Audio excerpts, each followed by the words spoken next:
Hurricane সামনে নিয়ে বসে আছে, দেখেছেন ছবিটা?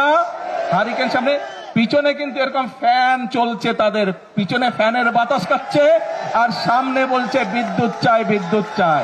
এই হচ্ছে তাদের হঠকারিতা। ছবিটা ভালো করে দেখেন, পিছনে ফ্যান ঘুরছে, ফ্যানের বাতাস খাচ্ছে, আর এইদিকে কেরোসিনবিহীন হারিকেন নিয়ে বলছে যে বিদ্যুৎ দে, বিদ্যুৎ দে।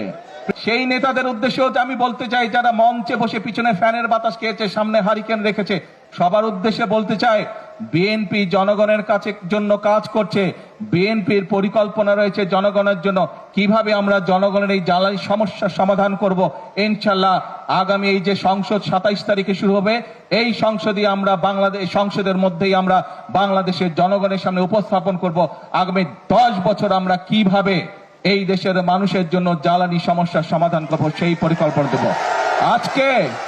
আজকে এই সকল রাজনৈতিক দলকে পরিষ্কারভাবে আমি বলতে চাই, আপনারা যদি মনে করেন অতই জনগণের প্রতি আপনাদের দায়িত্ব আছে, তাহলে আপনাদের পরিকল্পনা নিয়ে আসুন জনগণের সামনে।